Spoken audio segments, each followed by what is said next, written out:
Buenos días, es un privilegio y un honor estar nuevamente con todos y cada uno este día.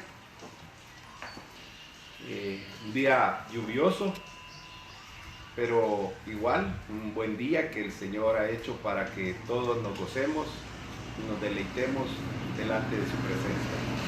Vamos a continuar nuestra reunión esta mañana orando por esta bendición de este día. Así que le vamos a pedir a hermana Celina que nos dirija en oración.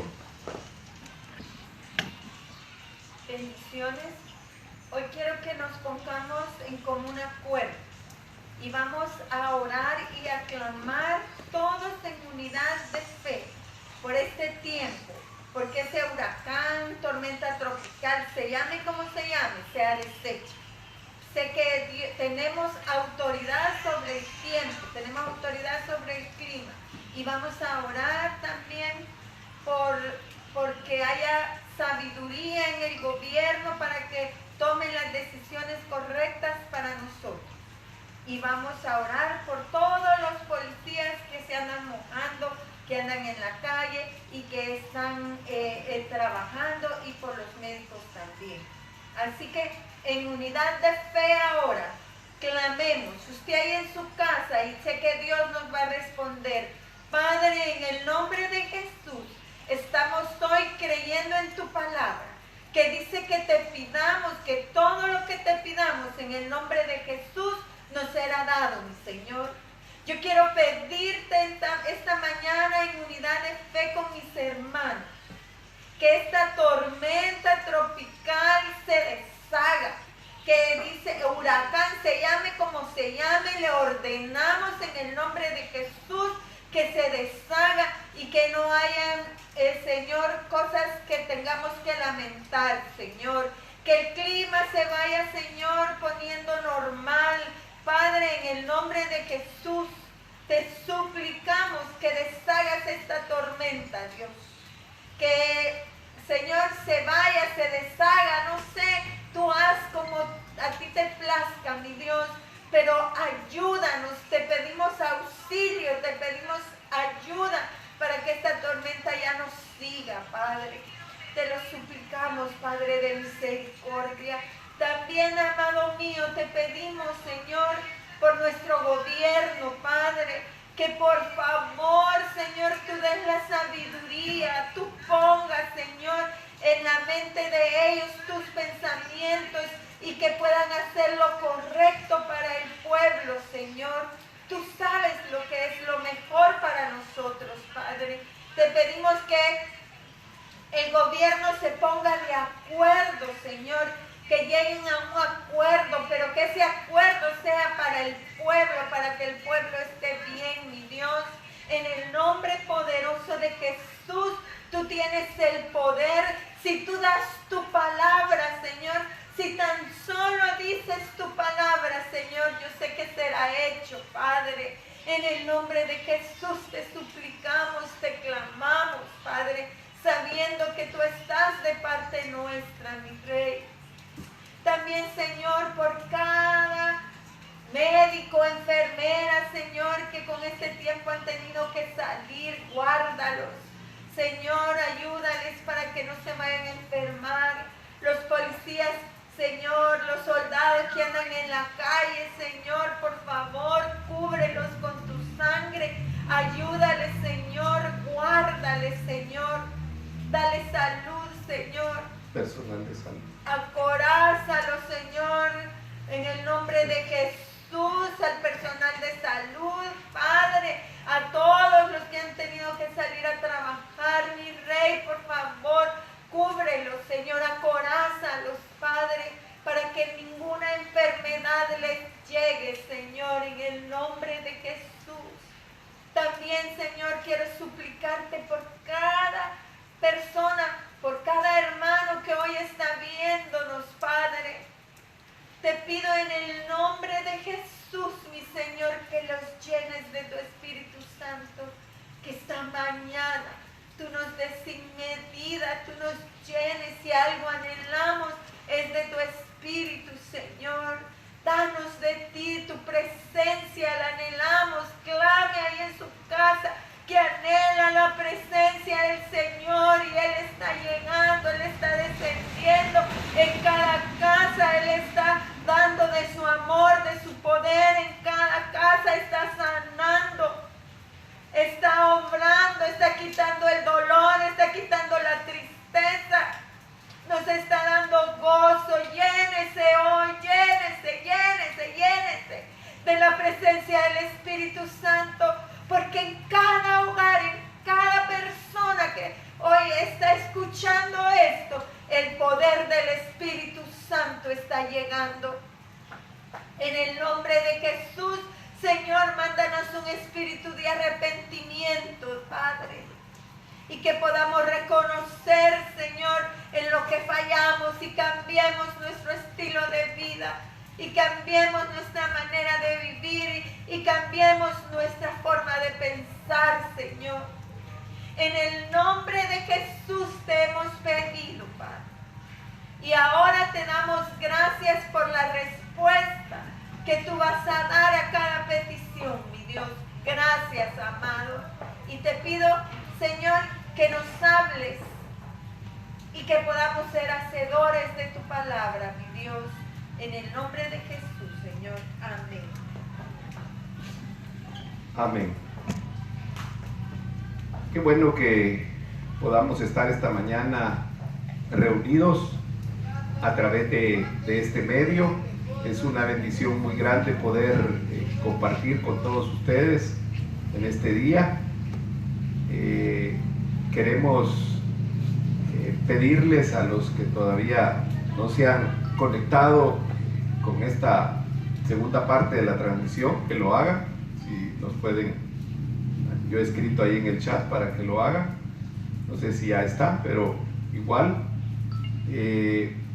yo quiero, antes de comenzar a compartir la palabra del Señor, compartirle un pensamiento que Dios me puso cuando estábamos en el tiempo de la alabanza, y me hizo ver y me dijo que así como en los tiempos de Daniel, cuando era prohibido ponerse a orar por otro Dios que no fuera en la estatua que habían edificado y por el rey Nabucodonosor, pero Daniel y sus amigos, y dice que Daniel se ponía a orar en un cuarto donde abría las ventanas. Y entonces hoy que estábamos alabando al Señor, Dios me hizo ver eso y me dijo, así como en esos tiempos, así hoy, abran sus ventanas, abran sus puertas para que el mundo los vea. Amén. Y vean que hay un Dios poderoso al cual le glorificamos, le exaltamos, le alabamos, le damos la gloria, la honra y la magnificencia, porque así dice la palabra, que a Él sea toda la gloria, toda la honra, toda la magnificencia.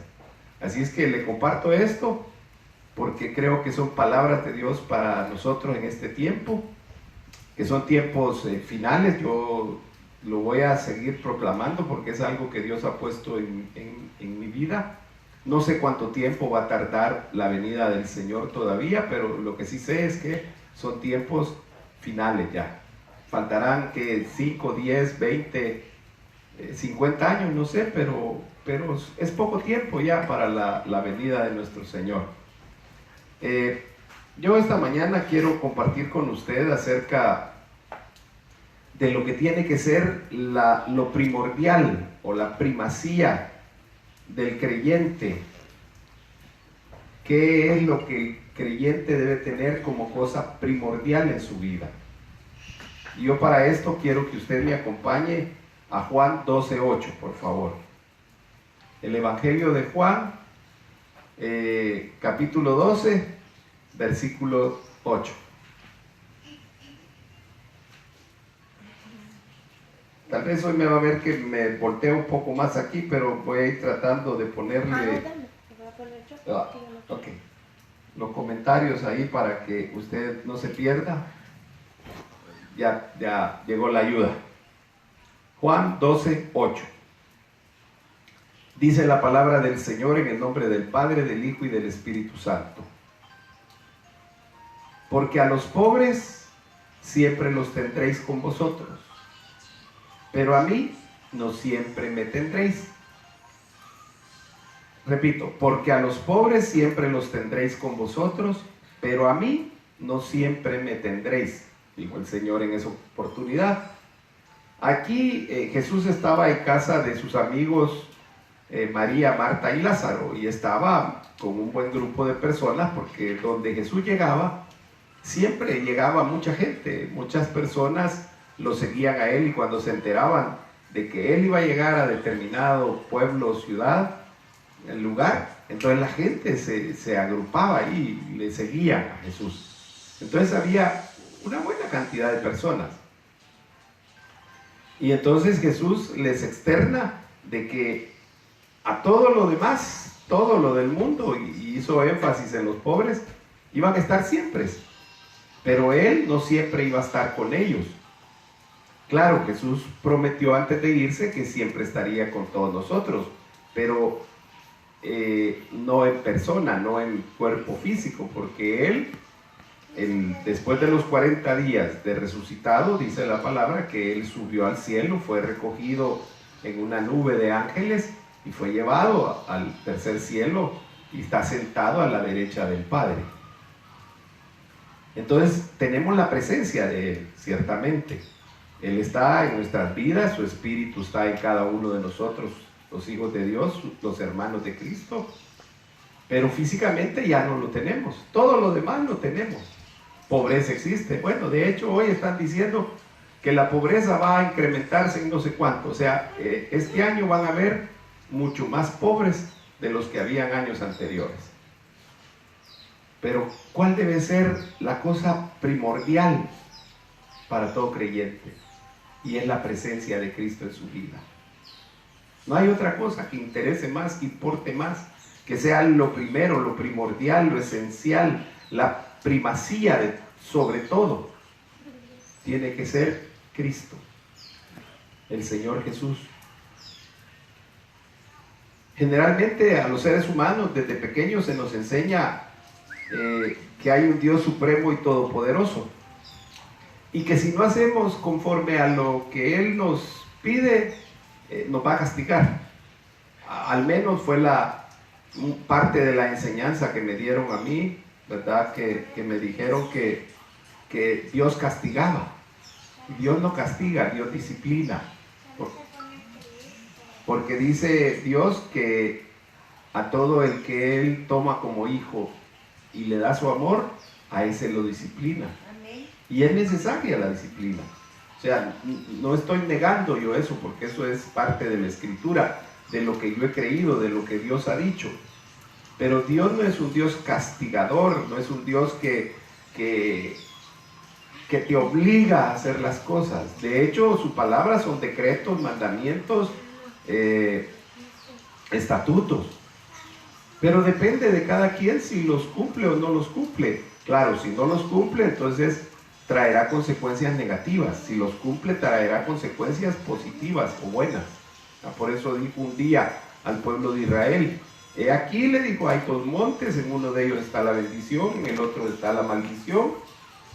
Y si ustedes son obedientes y hacen lo que yo les mando, entonces las bendiciones serán para todos ustedes. Pero si no me obedecen y no hacen lo que yo les mando, entonces la maldición vendrá sobre ustedes. Entonces Dios nos da a escoger. Ese es el Dios que tenemos. Generalmente no se nos enseña que hay un Dios verdadero, todopoderoso, misericordioso, benevolente, providente, y lo más importante, que tiene que ser la primacía en la vida del ser humano. Tal vez en un momento de la vida nos inculcan una parte de eso, pero después, por ejemplo, vamos al colegio, a la universidad, y dependiendo del colegio al que vayamos, si es laico, si es de carácter religioso, y si es escuela pública, mucho menos, que nos van a enseñar acerca de Dios. Y ahí se vive quejando el mundo que por qué Dios no actúa en tales cosas. Se ven cosas horribles en las escuelas, en los colegios, violaciones, diferentes cosas, secuestros, todo. Y se queja el mundo de por qué Dios no hace algo. Pero el mundo mismo tiene la culpa. Ha sacado a Dios de las escuelas, ha sacado a Dios de las casas, ha sacado a Dios de las iglesias. y se han puesto otras cosas que no son Dios en lugar de Él. Y quieren que Dios sea así. Dios es bueno, ese es su carácter. Dios es amoroso, es su carácter. Dios es bondadoso, misericordioso, es piadoso, es perdonador, pero hay que buscarlo. Cuando Dios se convierte en lo más importante de nuestra vida, créame que van a venir tormentas, van a venir pruebas, aflicciones, lo que sea, pero la vida suya y la mía va a ser totalmente diferente. Mucha gente está afligida por esta lluvia y tienen razón. O sea, nuestro país es un país vulnerable, es una tierra altamente vulnerable. Yo anoche casi no dormí y la lluvia arreció. Entonces yo me puse a pedirle a Dios, porque si caminamos aquí para Sonsonate por los Naranjos, allí se derrumba el cerro ese, caen partes del cerro, cantidades de tierra, y así si uno camina por el lado de Aguachapán, por donde uno vaya, hay muchos derrumbes y mucha gente vive debajo de laderas, de partes que están con peligro de deslizamientos de tierra. Entonces yo empecé a pedirle a Dios y le dije: Señor, calma la tormenta, quítala, por favor, porque hay muchos de tus hijos que están en esas condiciones. Cuando Dios se vuelve lo más importante en nuestra vida, cuando Dios se vuelve lo primero en nuestra vida, cuando dependemos de Dios, entonces vamos a poder tener todas esas bendiciones. Amén. Nunca realmente se nos enseñó a conocer a Dios. Se nos enseñó a ser religiosos. Amén. Se nos enseñó a asistir a determinada reunión religiosa, llámese culto, llámese misa o como le quiera llamar. A eso se nos enseñó. Pero no se nos enseñó verdaderamente a conocer a ese Dios verdadero, a ese Dios poderoso, a ese Dios de amor. Y mucho menos se nos enseñó a tener una relación personal, íntima y constante con Él. Yo recuerdo mis tiempos de niñez y parte de mi juventud. A mí me educaron sacerdotes en mis primeros años. Me enseñaron toda la liturgia, pero nunca me enseñaron a tener una relación con Él. Me enseñaron a repetir cosas, un credo, a repetir el Padre Nuestro, a repetir el Ave María, a repetir oraciones que uno las decía sin saber, al final de cuentas, para qué o por qué. Solo sabía que había que repetirlas para que lo perdonaran o para poder tener acceso a que le fueran perdonados los pecados, ¿va? Y para que le sean perdonados los pecados a uno, lo que hay que hacer es arrepentirse.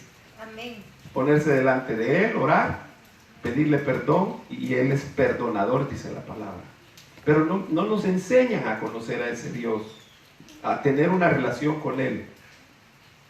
Y por ende, nunca aprendimos a experimentar ese verdadero amor, ni esa bondad, ni la misericordia. ¿Por qué? Porque se nos enseñó algo diferente.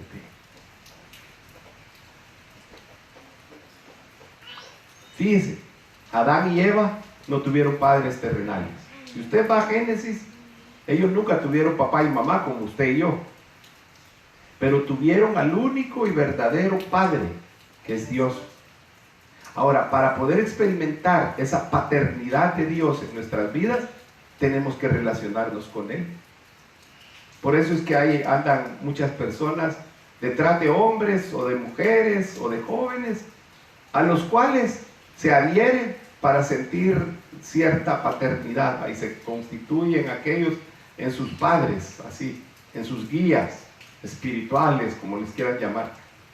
Pero verdaderamente el único verdadero Padre se llama Dios. Por eso es que una de las funciones de Dios y de las personas en las que se manifiesta es el Padre. Pero para poder experimentar eso, hay que tener una relación con Él. Y ellos vivieron en un paraíso cuando estaban bajo la paternidad de Dios, en esa relación constante con Dios. Ellos experimentaron la vida en un paraíso, una vida, yo no sé cómo nos la podríamos imaginar, una vida llena de paz, de gozo, de tranquilidad, de armonía, de todo lo bueno. Así era la vida que llevaban. Pero cambiaron su postura cuando pecaron. Tuvieron que salir de aquel lugar. ¿Por qué? Porque el pecado ocupó el lugar de Dios. Y usted dirá, mire, predicador o pastor o hermano, como me quiera llamar, pero si yo no peco, yo no le hago mal a nadie. Sí, pero tu pecado más grande es no tener una relación personal con Dios, no haber creído en su palabra y en su Hijo Jesucristo, el Salvador. Entonces, por más bueno que tú seas, nunca vas a alcanzar la salvación. El ser bueno moralmente, físicamente, no te conlleva a la salvación. La salvación es gratis.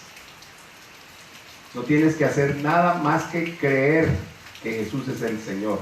Así dice la palabra. Juan 3:16, porque de tal manera amó Dios al mundo que ha dado a su Hijo unigénito para que todo aquel que en Él crea no se pierda, mas tenga vida eterna. Entonces, ¿qué hay que hacer? Creer en Jesucristo. Dicho sea de paso, por ahí anda un video en donde un señor de la religión musulmana aquí en El Salvador está queriendo confundir a todos los creyentes. Por favor, no le ponga atención. Si no lo ven, mejor todavía, no vaya a ser que se confunda. Si ellos se quieren ir al infierno, que se vayan. Pero nosotros, los hijos de Dios, tenemos segura nuestra salvación, nuestro retorno a casa. Entonces, cuando Jesús viene a la tierra, se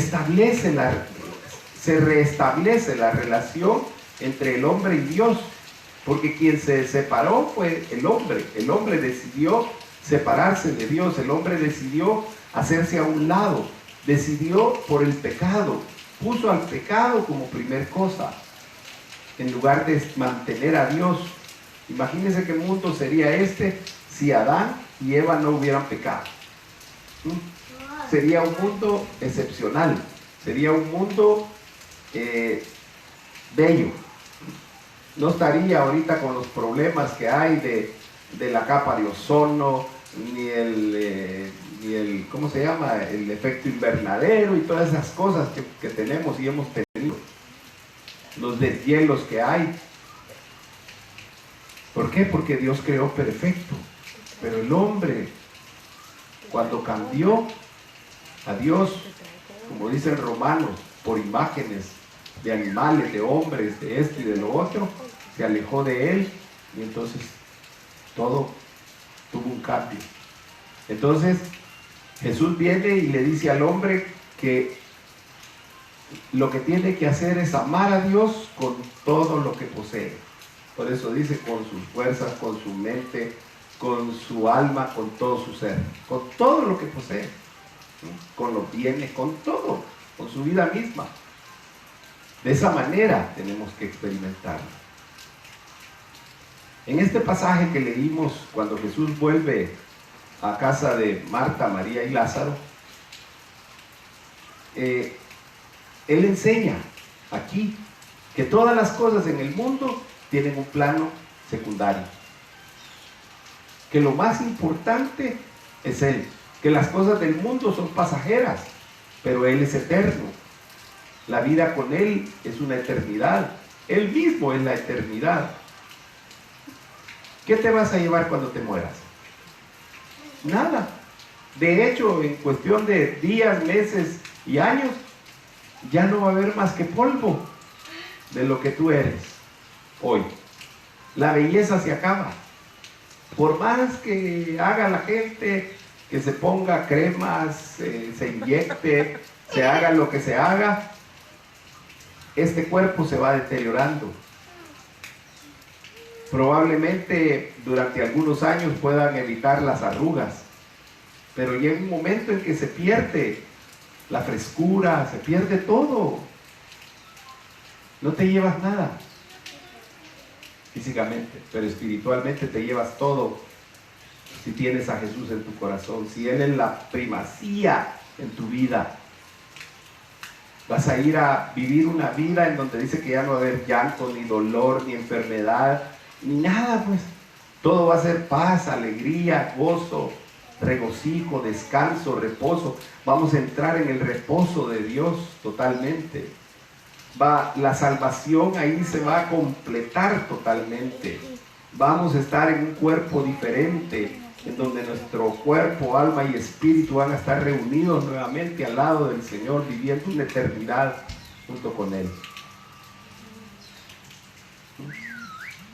Entonces, Jesús le enseña a toda la gente que están ahí que Él es el más importante, es el primero, es el único que debe de haber en la vida de cada hombre.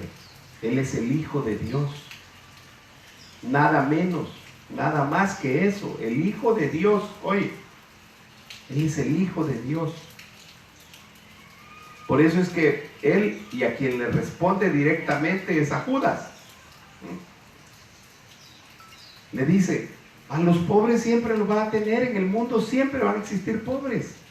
Mire, yo alabo todas las acciones que se hacen para combatir la pobreza. De hecho, yo trabajo en eso. En la institución en donde trabajo, es una de las instituciones de gobierno que trabaja, su mayor esfuerzo, su mayor dedicación va en favor de las familias más desprotegidas, más vulnerables, más pobres.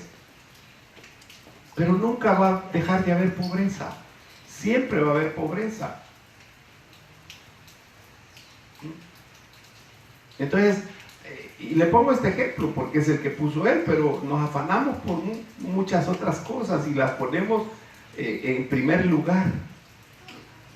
Nos preocupamos por la comida, nos preocupamos por el vestido, nos preocupamos por la casa, y decía el Señor, se preocupan por qué han de comer, por qué han de vestir. Y decía él, y no los pájaros que ni hilan ni tejen, las flores ni hilan ni tejen, y se visten más bellas que Salomón. Decía, y que Salomón se ha de haber puesto unos trajes que ni los más excéntricos y millonarios de este tiempo se han de vestir como el rey Salomón. Y los pájaros todos los días tienen su comida. Claro, trabajan para ella. Vea usted un carpintero y ahí está picando para abrir donde están el alimento, ¿verdad? Perforar el árbol. Pero Dios le provee. Entonces por eso es que le responde de esa manera. Porque le estaba diciendo, yo voy a volver al Padre, pero mientras esté aquí con ustedes, yo quiero que su atención sea el 100% hacia mi persona. ¿Por qué? Porque es el primero. Y en Apocalipsis 1:11 dice lo siguiente, que decía, yo soy el alfa y la omega, está escribiendo Juan, el primero y el último. Escribe en el libro lo que ves y envíalo a las 7 iglesias que están en Asia, a Éfeso, Esmirna, Pérgamo, Tiatira, Sardis, Filadelfia y la Odisea. ¿Pero qué dice? Yo soy el primero y el último. Entonces, ¿qué nos está diciendo? Que lo más importante es Él, no hay otro. En Apocalipsis 22:13, que es ya terminando el libro de Apocalipsis, dice, yo soy el alfa y la omega. Oiga, prácticamente es lo mismo. El principio y el fin, el primero y el último. Entonces, en nuestra vida, Jesús debe ser el principio y debe ser el fin de todo lo que hagamos, de todo lo que pensemos. Por eso Él dice, todo lo que hagan, háganlo como para mí, dice Dios. Entonces, si usted está durmiendo, hágalo como para Dios. Si usted está trabajando, hágalo como para Dios. Si usted está estudiando, hágalo como para Dios. Lo que está diciendo es que Él es el primero. Él es lo más importante. A Él hay que dedicarle las cosas.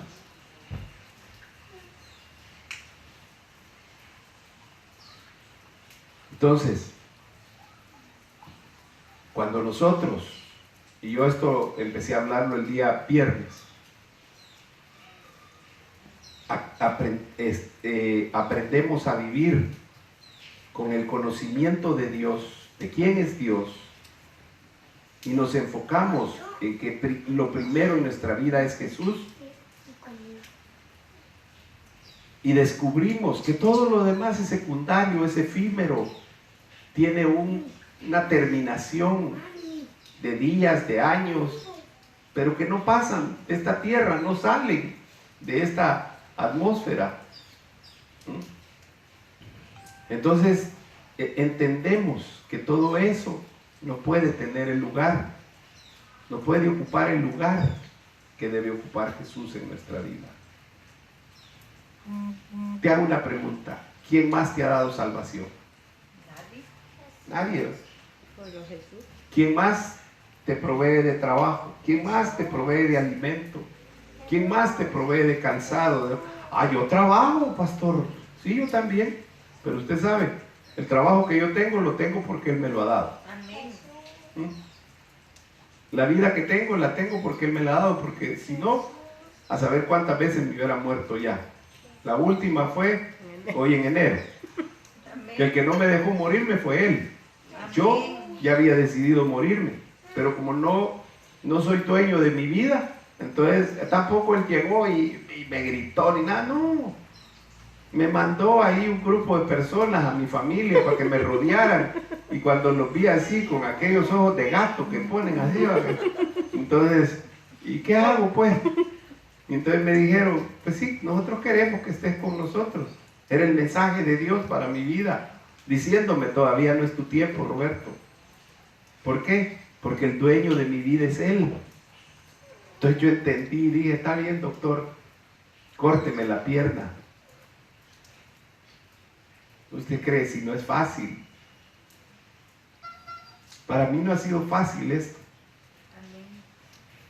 Pero en mi corazón está el Señor. Amén. Y Él es lo principal en mi vida. Muchos me dicen: hoy tenés un nuevo rostro. Claro.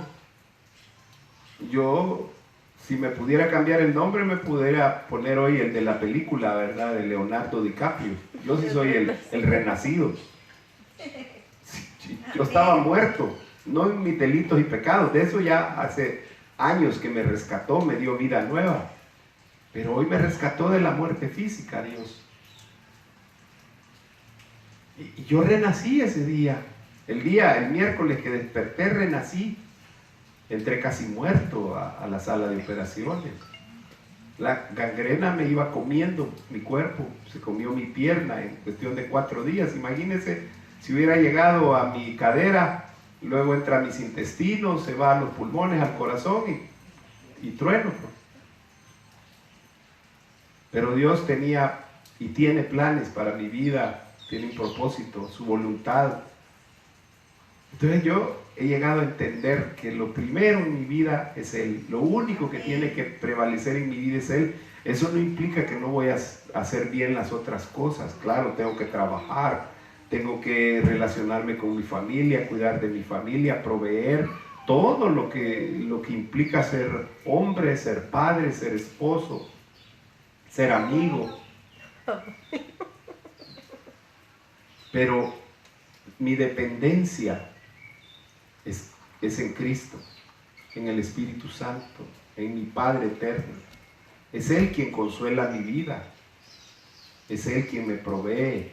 Yo así le digo, cuando llegan tiempos difíciles: Padre, le digo yo, si tú eres mi Padre y tu palabra dice que el Padre es el que provee en la familia, entonces yo recurro a ti.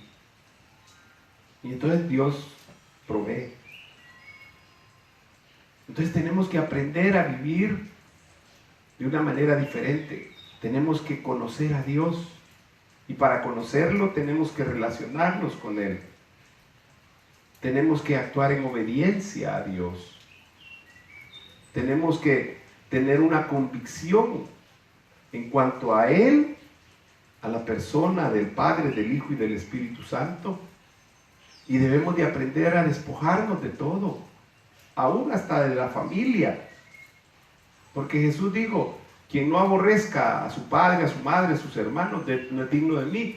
Y ese aborrecer no es en el sentido como nosotros lo entendemos, no es que yo deteste o que odie a mi familia, no se trata de eso, sino que lo que está diciendo es que pasen a un segundo plano, porque el primer plano lo ocupa Él. Cuando eso sucede, créame, que usted empieza a amar a su familia de una manera diferente a como la ha amado hasta este día. ¿Por qué? Porque entonces empieza a fluir el verdadero amor,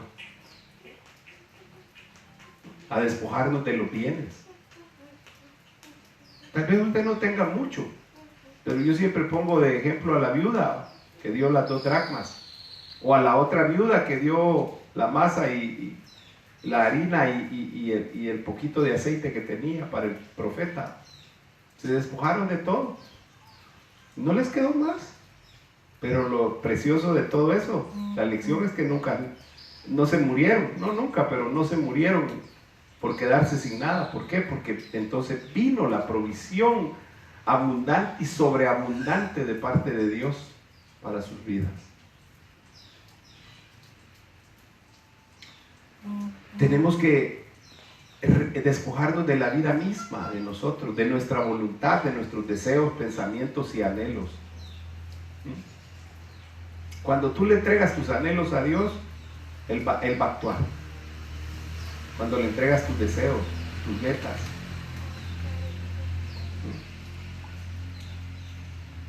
Yo recuerdo que hace años, Jaime le decía, pues sí, pero yo quiero dedicarme a las cosas de Dios. Sí, le decía yo, estudiar, porque a través de tu carrera Dios te va a proveer los medios para que te dediques a las cosas de Dios.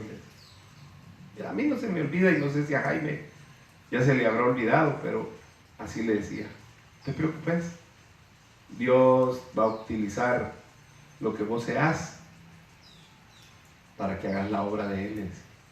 Y hoy lo veo, hoy me lleno de gozo, igual que Mariceli, siguió estudiando y todavía sus anhelos están, terminó su carrera, pero sus anhelos están en las cosas que Él puso en su corazón.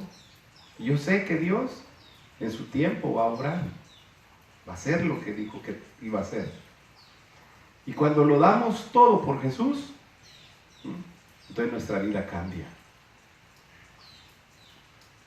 Esta es la única manera que hay para explicar el por qué los discípulos los primeros discípulos que siguieron a Jesús tuvieron esa clase de vida.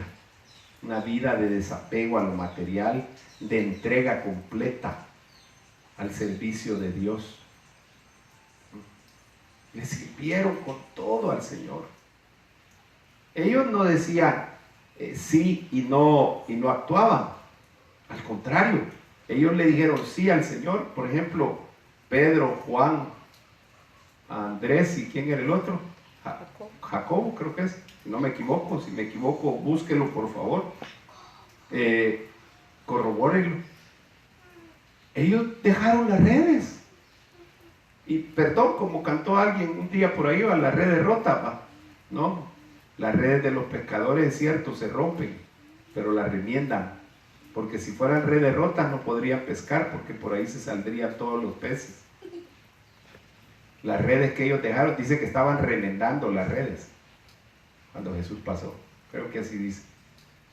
Y entonces dejaron todo, negocio, barcas, peces, familia, pero no se desatendieron de la familia. Nunca. La familia no quedó abandonada, porque Jesús no hace eso. Pero pusieron su mirada, pusieron lo primordial en Cristo Jesús,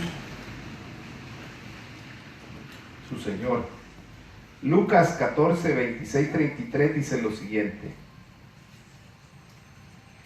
si alguno viene a mí y no aborrece a su padre y madre, a su mujer e hijos, a sus hermanos y hermanas, y aún hasta su propia vida, no puede ser mi discípulo. Oiga, así pues, el versículo 33, así pues, cualquiera de vosotros que no renuncia a todas sus posesiones, no puede ser mi discípulo. Entonces, ¿qué se necesita para ser discípulo? Despojarse. Dejar en un segundo plano las otras cosas. ¿Por qué? Porque el primer plano la primacía, lo primordial es Jesús en la vida de todo creyente, de todo hijo de Dios. Entonces, esta condición de desapego, de despojarse, nos permite tener la bendición de Dios. O sea, una cosa es, Dios declara en su palabra que nos bendice, y eso es una realidad, eso no es mentira, pues entonces sería Dios mentiroso. Ahora, una cosa es que Dios nos bendiga y otra es que yo reciba, acepte, crea en esa bendición y la disfrute. Entonces, para poder disfrutarla yo necesito que creerle a Dios, vivir una vida de obediencia, de fe, de confianza en Dios, para poder desarrollar esa vida. Entonces yo necesito estar convencido en cuanto a que Jesús es lo primero en mi vida. Yo debo de tener la convicción plena, eso se llama fe, convicción plena de que Jesús es lo primero en mi vida y lo único en mi vida. Yo no necesito otra cosa más que a Jesús. Si lo tengo a Él, lo tengo todo. Si tengo a Jesús en mi vida, ¿usted cree que Jesús me va a dejar morirme? Si no me dejó morirme ahí en el hospital ese día, ¿usted cree que hoy me va a dejar morir de hambre? Para nada, ¿verdad? Si es, el Señor no nos deja, no nos abandona. A veces hasta nos da los gustos más pequeños, más insignificantes. A manera de testimonio le voy a contar esto. A raíz de la pérdida de mi pierna, yo la forma para volver a caminar de una manera más normal es que tenga una prótesis, una pierna artificial. Y entonces, bueno, salí del hospital y estuve aquí en la casa. Y en eso Jaime empezó a investigar y Mariceli también, y entonces encontraron un lugar, Jaime, ahí en San Salvador, en donde venden artículos de prótesis y todo lo necesario para las personas que son amputadas. Y entonces fuimos un día y créame, todo lo que tiene que ver con este tipo de situación es caro. Es caro. Una media para protegerse el muñón, la parte que ha sido cortada, cuesta $50. Eso cuesta. Y entonces, pues sí, uno puede comprar una, pero dos ya son $100. ¿Y de dónde? En el presupuesto, en lo que uno gana, no está eso. Y ahí pregunté cuánto costaban las prótesis y entonces empezaron a darme precios. Y entonces me dijeron que la prótesis que yo necesitaba andaba alrededor de los $8,000. Y dije yo, ¿de dónde saco $8,000? Entonces me dice Celina, ya vamos a ver cómo hacemos. Y entonces, claro, el pensamiento de uno, prestemos, hagamos un préstamo. Lo tremendo es que en la institución donde trabajo, tengo un seguro y yo pago una parte de otro seguro. Yo tengo un seguro de vida. Y entonces mi sorpresa fue que como los dos seguros, el que yo pago es mayor que el que me dan, entonces cuando lo juntaron, la compensación por la pérdida del miembro fue considerable. Y ahí salió para pagar mi prótesis. Y aunado a eso, una de las corredoras de seguros me dijo, mire ingeniero, le voy a dar esta referencia de este fisiatra. Fui donde el fisiatra y el fisiatra me examinó y todo y me dice, mire, me dice, no siempre lo más caro es lo mejor. Cosa que es cierto. Y a veces me dijo, no es mejor comenzar con lo de última tecnología y todo eso, porque es caro y aparte de eso, cuando llega el fin de su vida útil, probablemente usted no vaya a tener para reemplazarlo, sino que va a tener que bajar de nivel. Y eso va a ser complicado. Bueno, doctor, le dije yo, usted es el especialista, lo que usted me recomienda. la prótesis que él me recomendó andaba menos o casi igual al 50% de la que me habían ofrecido. Y en el seguro contemplaba, en el seguro de vida contemplaba que me dieran el 80% del valor de la prótesis. Usted dirá, suerte la suya, ¿verdad? Como estaba pagando, mire, yo toda mi vida fui enemigo de los seguros de vida. Yo decía que eran seguros de muerte porque no le quedan a uno, ¿va? Le quedan al que quede en vida, al que muere no los disfruta. Y el año pasado yo decidí comprar el seguro. Y así hubieron una serie de situaciones alrededor de todo esto que me ha acontecido, donde Dios ya estaba preparando todo este terreno para este tiempo. Pero ¿a qué quiero llegar? A que hay un convencimiento, hay una convicción en mi vida de que Jesús es el primero en mi vida. Él no me va a abandonar nunca. Apocalipsis 4:11 dice lo siguiente: Señor, digno eres de recibir la gloria y la honra y virtud, porque tú creaste todas las cosas y por tu voluntad tienen ser y fueron creadas, dice esta versión. Él es el creador de todo. Si estamos en el hueco de la mano del Señor, ¿qué nos puede pasar? Nada. Y si nos pasa, Él sabrá cómo defendernos, cómo guardarnos, cómo cuidarnos. Tenemos que aprender a ser obedientes a la voluntad y al deseo de Dios. Si nosotros aprendemos a obedecerle a Dios, vamos a obtener todo de Él, todo.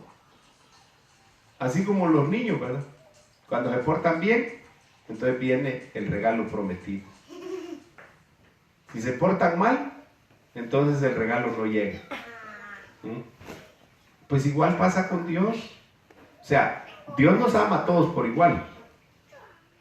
Pero cuando somos obedientes, sacamos lo mejor de Dios. Obtenemos lo mejor de Dios. Deuteronomio 28, yo le voy a leer un par de versículos porque es desde el 1 hasta el 13. Dice así lo siguiente: y sucederá que si obedeces diligentemente al Señor tu Dios, cuidando de cumplir todos sus mandamientos que yo te mando hoy, el Señor tu Dios te pondrá en alto sobre todas las naciones de la tierra. Quiere decir que si no obedecían, no iban a poder alcanzar esa condición que les estaba ofreciendo Dios. Y dice: y todas las bendiciones vendrán sobre ti y te alcanzarán si obedeces al Señor tu Dios. Oiga, quiere decir que si no obedecían a Dios, las bendiciones no los iban a alcanzar. Sí, tata. Ni tata. Ni vendrían a ellos. Hola. Entonces, dice el versículo 3. Por ahí escuchó una vocecita a usted, era Luca hablando. Bendito serás en la ciudad y bendito serás en el campo. Bendito el fruto de tu vientre, el producto de tu suelo, el fruto de tu ganado, el aumento de tus vacas y las crías de tus ovejas. Bendita será tu canasta y tu arteza. Bendito serás cuando entres y bendito serás cuando salgas. Hoy, y usted no quisiera tener esas bendiciones. Yo las quiero, las recibo, pero para ello tengo que ser obediente a Dios. Y si usted puede seguir leyendo, versículo 8 dice: el Señor mandará que la bendición sea contigo en tus graneros y en todo aquello en que pongas tu mano, en tu trabajo. Dios lo va a bendecir, lo va a multiplicar, lo va a sobreabundar, pero tienes que ser obediente. Tenemos que ser obedientes.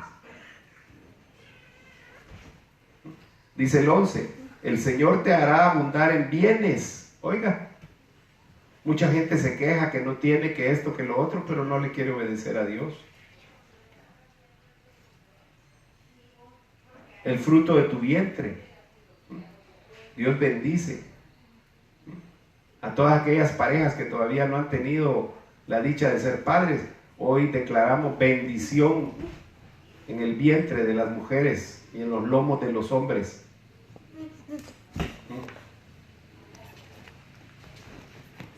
Y en el producto de tu suelo, dice, para todos aquellos que siembran. Entonces, tenemos que aprender a ser obedientes con Dios.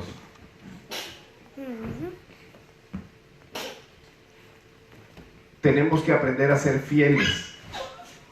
Fieles con el Señor. Fieles en todo lo que el Señor nos dé, nos ponga. Perdone, pero Luca movió la cámara.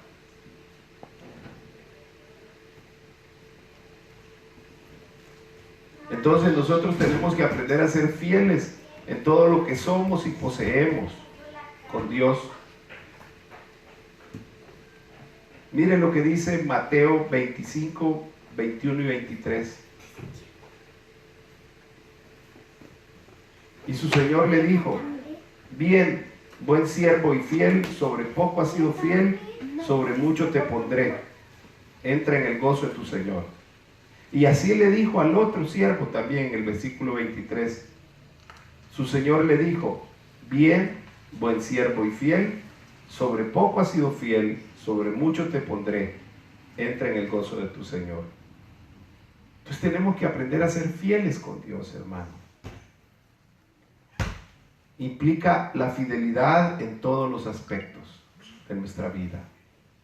Fidelidad en nuestro pensamiento, fidelidad en nuestro hablar, fidelidad en nuestro actuar y obrar, en nuestro desear, en todo.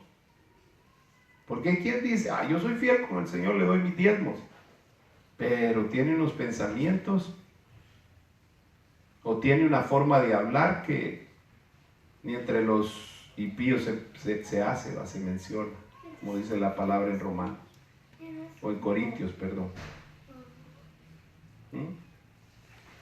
Lucas 16, 10 dice: el que es fiel en lo muy poco, también lo es en lo más, es fiel. Entonces, si usted es fiel en lo poquito que tiene, cuando Dios le dé más, cuando Dios le ponga más, también va a poder ser fiel. Mire, hay gente, y hablando del diezmo, hay gente que no puede ser fiel o no es fiel con lo poco que hoy gana, con el salario mínimo que hoy gana. Menos le va a ser fiel si le aumentaran, si le duplicaran o le triplicaran su salario. Si no es fiel con $100, que su diezmo serían 10, porque lo primero que piensa es que no le va a alcanzar si da esos $10. Menos va a ser fiel si ganara 1000, porque tendría que dar 100. Entonces hay que aprender a ser fiel.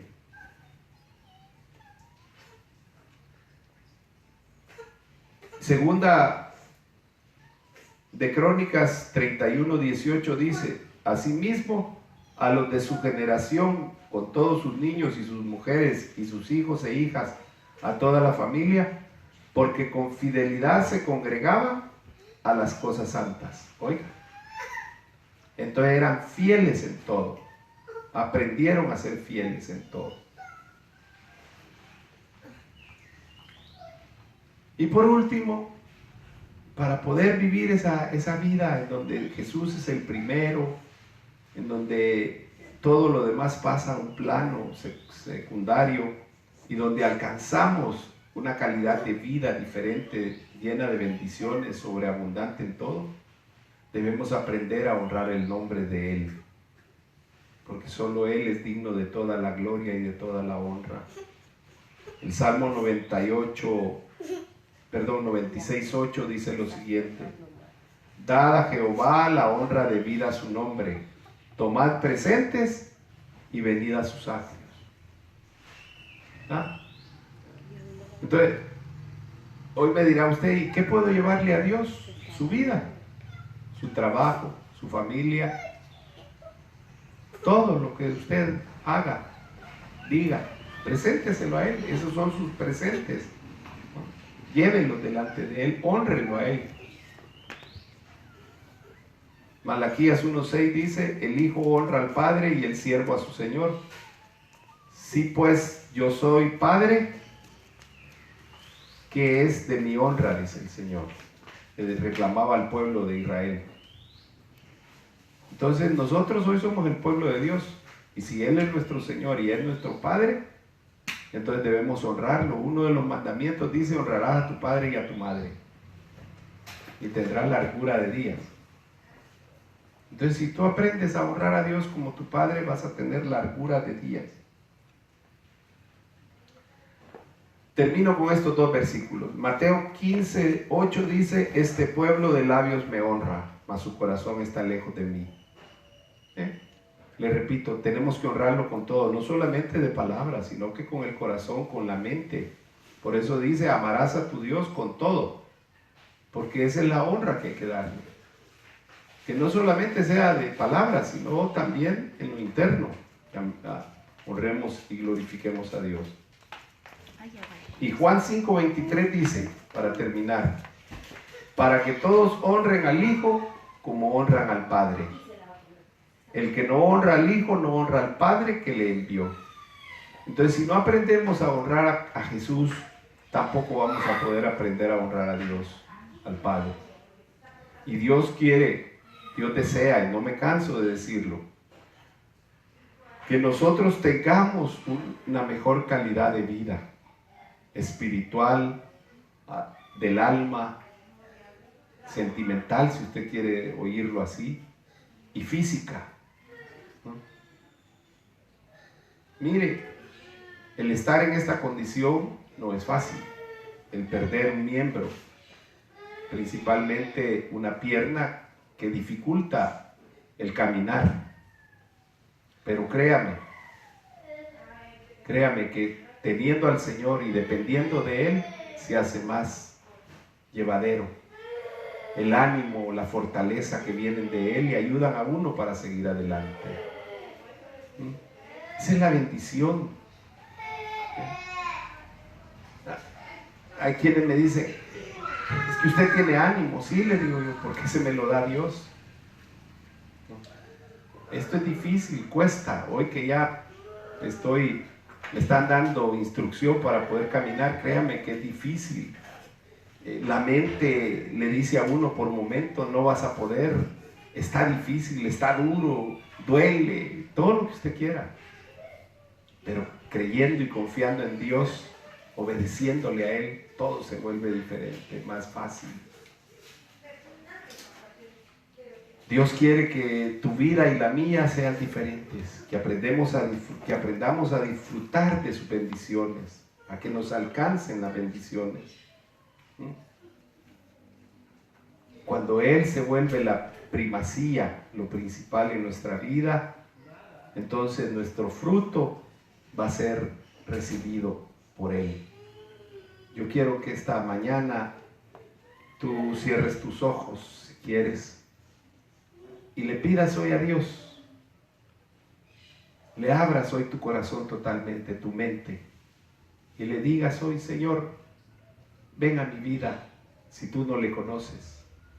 Y si tú le conoces, dile hoy: Señor, aquí está mi vida, es tuya. Sé el primero y el último en mi vida, lo más importante en ella, en mi vida, eres tú, Señor. Señor Jesús, esta mañana te agradecemos. Te agradecemos a ti, Espíritu Santo, y a ti, Padre, por darnos esta palabra, por enseñarnos, por instruirnos en el camino que debemos de seguir, en cómo debemos de conducirnos en esta vida para alcanzar tus bendiciones, para alcanzar la sobreabundancia de la vida que tú nos has dado. Señor, te agradecemos porque tú cuidas de nosotros, porque tú te preocupas por nuestras vidas, porque siempre estás con nosotros.